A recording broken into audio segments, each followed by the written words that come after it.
India TV YouTube channel को subscribe करें और बेल आइकन दबाएं।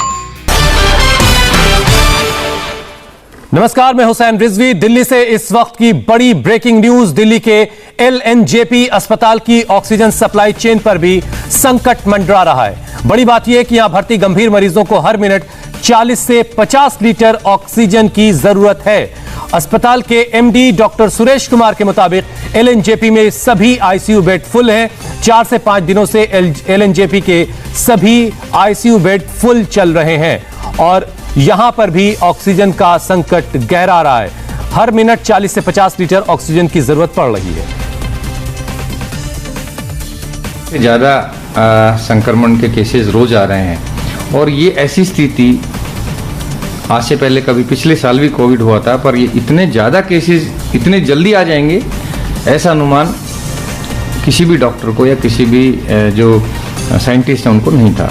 और इतने ज़्यादा ऑक्सीजन का डिमांड होगा ये भी किसी ने नहीं सोचा था कि इतने सारे लोग एक साथ हॉस्पिटल्स में आएंगे, इतने सारे ICU बेड्स की आवश्यकता होगी। आपने देखा कि दिल्ली के सारे ICU बेड्स फुल हो चुके हैं।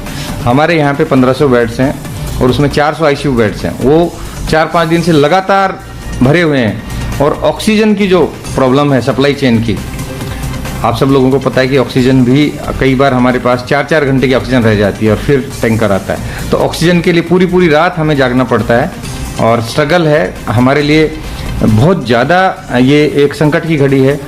जो मरीज हैं वो इतने क्रिटिकल और इतने सीवियर आते हैं कि ऑक्सीजन सैचुरेशन किसी का 40% है, किसी का 50 है, तो उनको तो आपको बहुत ज़्यादा हाई फ्लो ऑक्सीजन देना पड़ेगा। पर पेशेंट्स 40 से 50 लीटर ऑक्सीजन 1 मिनट में देना पड़ता है, जब जाके उसका ऑक्सीजन सैचुरेशन मेंटेन होता है। पर क्योंकि ऑक्सीजन की कमी है, पूरी दिल्ली में सारे अस्पताल ऑक्सीजन की कमी से जूझ रहे हैं, तो कहीं ना कहीं जो सर्विसेज हैं वो भी कंप्रोमाइज्ड हैं। और ये एक मुख्य कारण है कि बहुत ज़्यादा संख्या में जो अस्पताल में है उसमें ओवरक्राउडिंग हो रहा है, बेड नहीं मिल पा रहे हैं।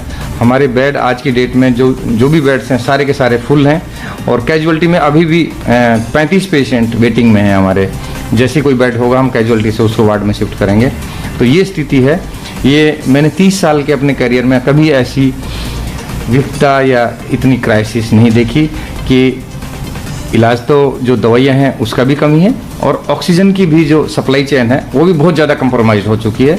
और हमारे पास आज ऑक्सीजन है, हमें ये नहीं पता कि कल हमें ऑक्सीजन मिलेगी कि नहीं मिलेगी। ये एक बहुत संकट की स्थिति है। सर अभी जो 2-3 दिन में जो डेथ टोल बढ़ा है वो देखिए, इसके दो कारण हैं। एक तो ये कि जो रेमडेसिविर है वो बिल्कुल नहीं आ रही है। ज़्यादातर अस्पतालों में रेमडेसिविर की कमी है, दवाई उपलब्ध नहीं है। दूसरा ये है कि जो स्ट्रेन है वायरस का वो भी पहले से ज़्यादा खतरनाक स्ट्रेन है। जो अब स्ट्रेन आ रहा है, म्यूटेंट स्ट्रेन आ रहा है, उसमें डेथ्स ज़्यादा हो रही हैं। उसमें जो यंग लोग हैं, जवान लोग हैं, वो प्रभावित हो रहे हैं, बच्चे प्रभावित हो रहे हैं, गर्भवती महिलाएं प्रभावित हो रही हैं। और इन तीनों ग्रुप में, ये यंग एडल्ट में, बच्चों में और गर्भवती महिलाओं में डेथ्स ज़्यादा हो रही है। पहले ये था कि एल्डरली में, डायबिटिक्स में डेथ हो रही थी। अब तो ऐसा कोई एज ग्रुप नहीं छोड़ा इस वायरस ने कि जिसमें डेथ नहीं हो रही। All age group are affected.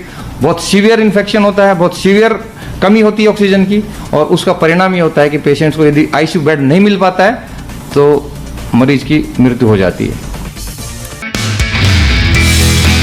नमस्ते, मैं हूं मीनाक्षी जोशी। वीडियो और खबरों से अपडेट रहने के लिए India TV YouTube channel subscribe करें, बेल आइकन दबाना ना भूलें। जुड़े रहें इंडिया टीवी के साथ।